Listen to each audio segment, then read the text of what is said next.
All right, ladies and gentlemen, I want you to look at what I got here. This is one of my hobbies, and I think what I've done, I've got what I feel is a pretty much creative mind. I got like a small CAD program. If you've never heard of it, it's Google SketchUp, like ketchup, but it's SketchUp, and you can get in there and do a lot of your mechanical drawing on it. Now, this program here doesn't do much about letting you do curves unless you create a circle with a circle thingy up here on the menu.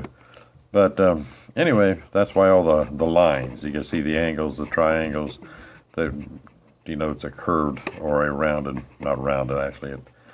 Sometimes it has to do that to be able to fill in color like that spot up there. So anyway, let me show you what I got here.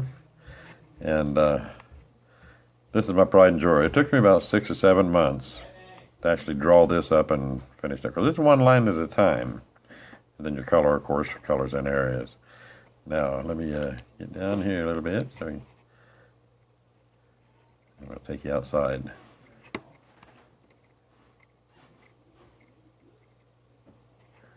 Okay, are you ready? This is the grandest. This is the thing here. It's going to... Come on, get over there. There we go.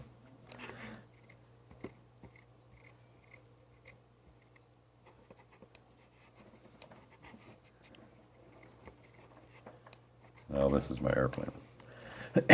Excuse me. It took me about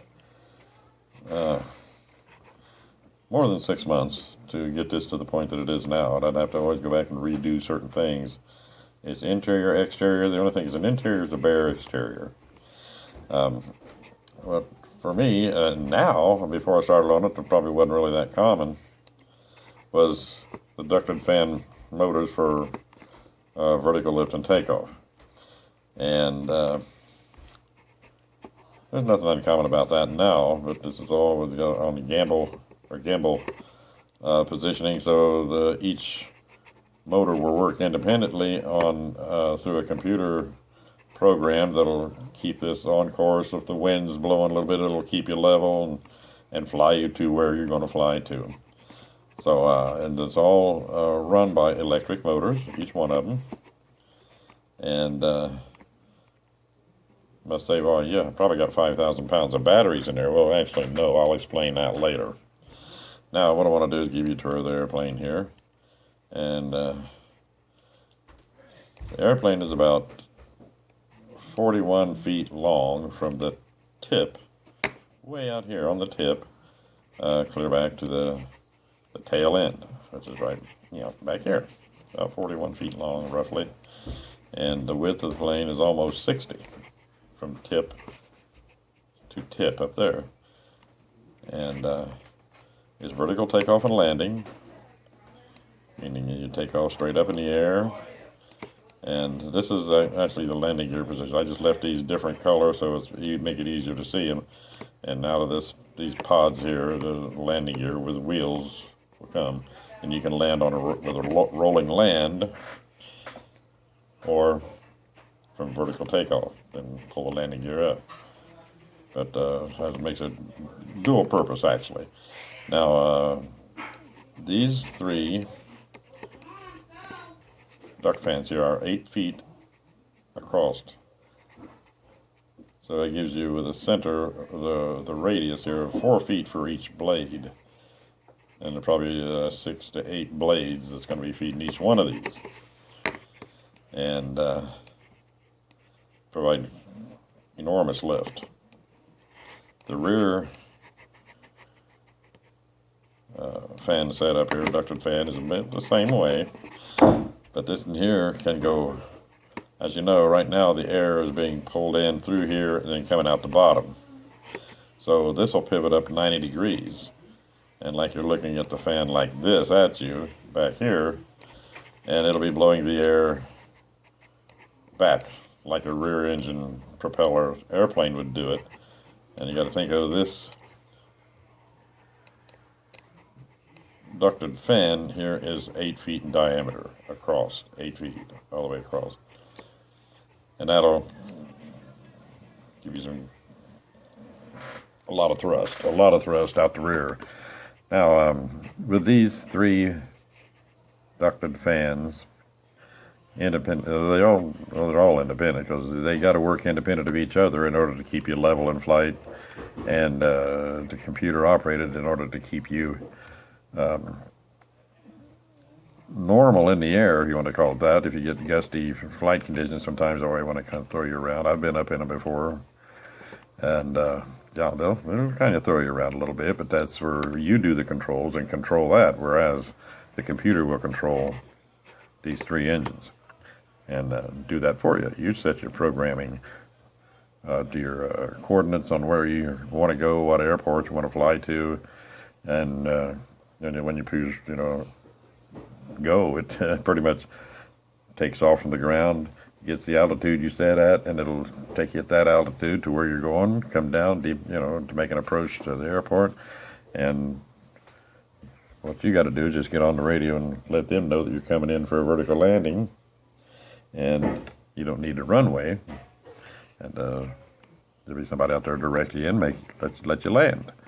But that's the unique thing about this. It's no different than any other now vertical takeoff and landing aircraft, but the fact that each one of these motors are electric powered.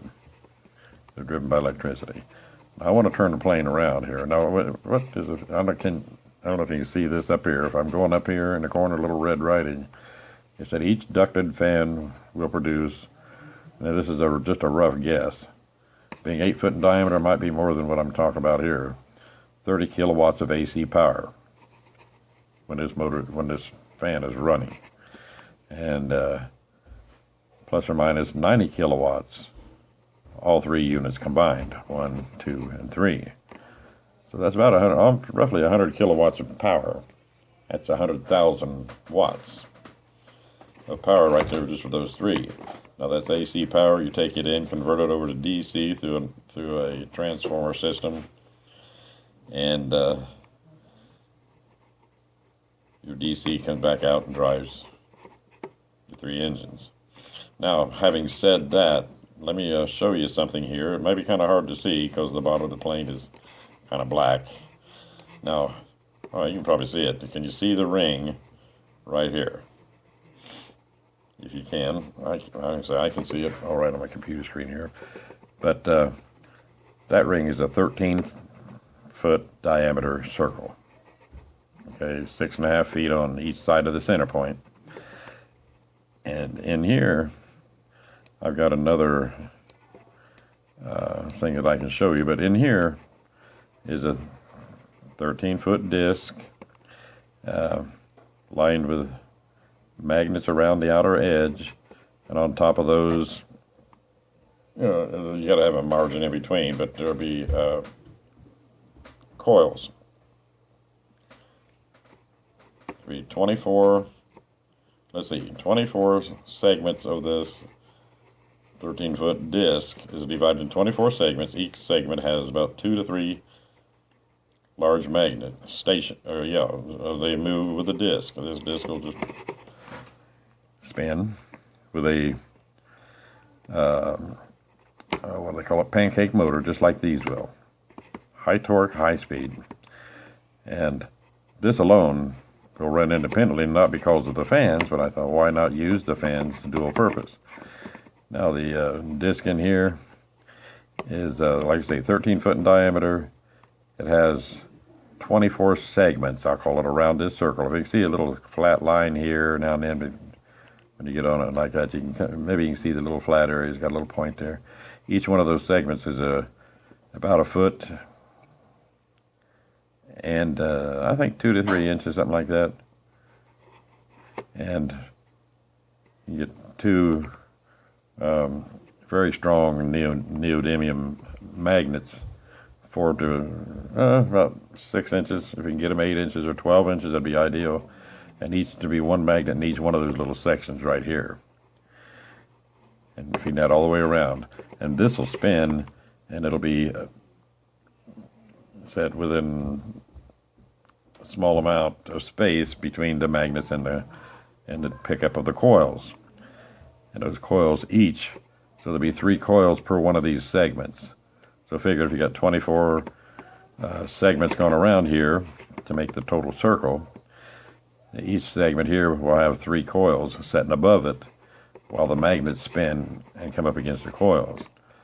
Now, I'm figuring 125, 150 kilowatts of power out of this alone. I study this stuff, and I'm not a gem at it by any means, but that's the kind of power that I'm talking about that is very possible out of this alone. That's just standalone. It has nothing to do with these engines other than supplying an all-around power for what we got. So if we got say 150 kilowatts here, and we got say 100 kilowatts out of these 3, that's 250 kilowatt hours of power. And that can be generated as AC power, converted to DC for operation of these motors. So you're pretty much self-contained, no liquid fuel in this thing at all. No liquid fuel unless you got water or beer in there or something you want to drink. You don't have to worry about flying it, it flies itself. Now let me turn it over here. And now my wings right now are like paper airplane wings, or one-dimensional, or two-dimensional if you want to say it. But this compartment, excuse me, I'm going to put it back up here like this. So this passenger compartment here is large enough for, I'm guessing, about 15 passengers throughout here. It'll be on top of this little ring that has the wheel. If you're inside, you might be able to see the, let's go through the windshield here. There we go. Now you see this part, underneath this, there will be a compartmented space down there that would house this large ring. In here is the floor, which would have space for, we can put actually passenger seats and to hold about, I think 15 passengers is what I'm kind of just guessing at, figuring 13, 14 feet wide by about 17 feet long, and it narrows up towards the front of the plane. Let me see if I can go around a circle here. Where are we at here? Get it back inside. Are we inside? Yeah, we are. Okay, now we're looking towards the front of the cockpit, or front of the plane. Now see how this narrows up right here. But I think I can get 15, maybe more, plus the 2 up front for the pilot and the cockpit, a co-pilot up here in the cockpit. And, or, in times of need, we can pull the seats out and set it up for emergency litters for patients in a disaster. In a disaster, we can put probably 6, 8, 10 maybe litters lined up in here, arranged tightly, and get them off of that disaster back up to a hospital. We can land right on the helipad right at the hospital and get these patients taken care of, fly back out, and get more if we have to. A helicopter may do 1 or 2, maybe 3. And anyway, if you're out in, I remember the town of Missouri, as a matter of fact, I used to drive it through there in a truck, had tornadoes that just tore up everything, you know, the houses, people out there, and dead, you know, people killed in this tornado that come through there, and that was just last year or 2. I can't even think of the name of the town now. But there's no power. Everything's torn down. This will supply 250 or more kilowatt hours of power. You can set down in a location, load your compartment here up with the litters of patients. I can take, you know, like I say, 10 patients at a time to the hospital, get them dropped off and wheeled in, then come back here and sit down and get another 10 if needed. And then also, now with all this power that this thing generates, I'm going to get out of here. All this power that this thing does generate on its own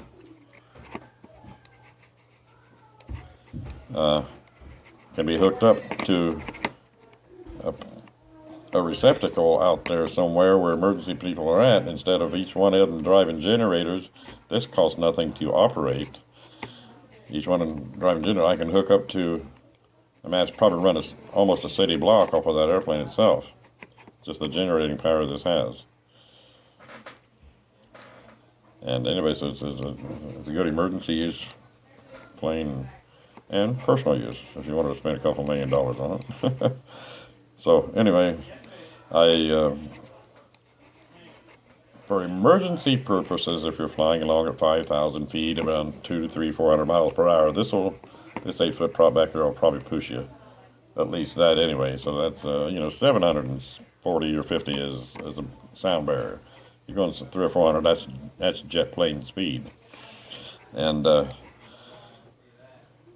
you can fly it without these. Can you see what I'm doing? The tail wings back here, or the tail rudders back here. Vertical takeoff and landing. You don't need them. These engines do it all.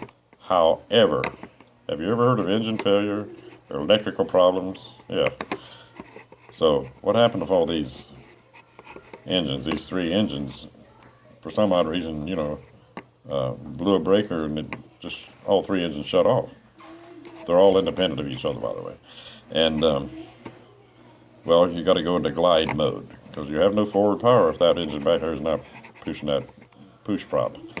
So it means you have to rely on 3-axis control by traditional means. So we come back here now. Here's your tail rudders and your that steers you left and right.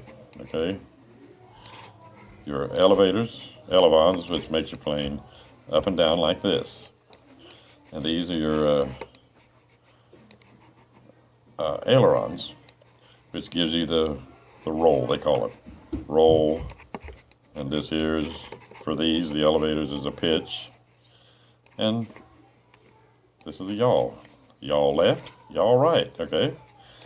Anyway, this is my design, and I would like to talk to somebody sometime, somewhere, to take a look at this design and then have their engineers come in and tweak it to where it's true. Like I say, you can't run on a flat wing like that, but you don't need wings unless you're flying. This is like I say, vertical takeoff and landing. It's all because of these three engines and enormous amount of electrical power because of those 3 plus the main generator down here on the floor. So anyway, that's my spiel, folks. I want you to take a look at this and see what you think. I think it's a beautiful plane, and it's a workhorse. I could probably take off, and if the framework would handle it, probably pick up an army truck or a heavy duty truck. I know this would pick up 10,000-15,000 pounds from the ground. But so the patients or the people inside, 10 people would be 2,000. Another 5 would be what? Another 1,000 pounds. So 3,000 pounds plus 2 would be 400 pounds. So 3,400 pounds of passenger normal carry right there.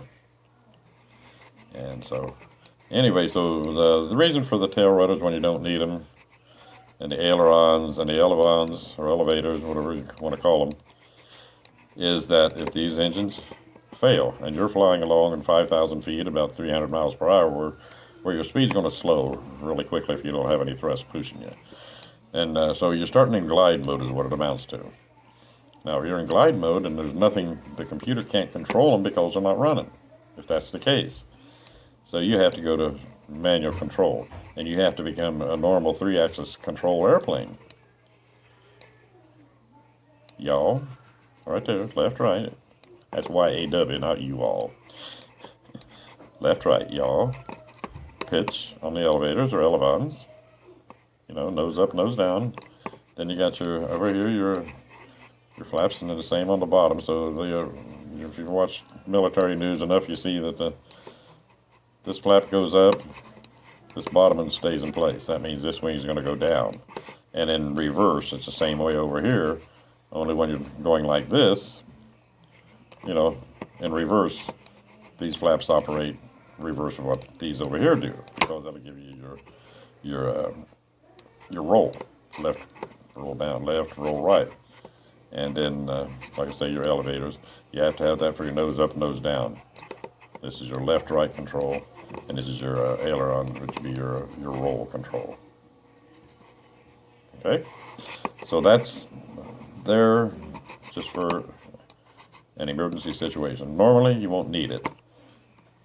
If you wanted to kick off a computer and still have your forward power, then you can control all your 3-axis controls manually with what's on the plane, and your computers can actually shut these front 2 fans off, keep the back one going in vertical mode to push you, and cruise right along as well as you can with these. But then you'd be using your manual 3-axis controls here. Rudders, ailerons, elevators. So anyway, people, that's my video. And I hope you all like my plane. Anyway, it took me a lot of time, a lot of thought, and I've been an airplane enthusiast for many, many, many, many years. I took flying lessons when I was in high school. My goodness, I'm 67 years old now. When was that? Oh, I can't remember back that far. But I still have a big interest in the aviation industry, and I've seen a lot of neat stuff come out, and I just want to make my own contribution. If this would work, I would like to show it to Richard Branson, actually, for that matter, and Donald Trump. Anybody's got a whole bunch of money, they want to throw a couple $1 million at build one to see what they think about it. So I've got 2 or 3 different models, basically similar to this without the extra added wing on the back here. But we've got a lot of wing area space and a good this is kind of a stabilizer for the nose anyway. Just pretty though. So anyway, ladies and gentlemen, that's my airplane. This is called Blue Streak. Yeah, you say, well, there's black and red and all that stuff on there. Yeah, but it's black out here, then you got the blue streak right in the middle. And down, if you're looking at it from the bottom when it flies over, it's not going to be a blue streak. But from the top, it will. Okay, I'm done. You guys have a good day. Thank you very much. If you know anybody's got a whole bunch of money that wants to help me produce this, give me a call. Alrighty. See you later. Bye-bye.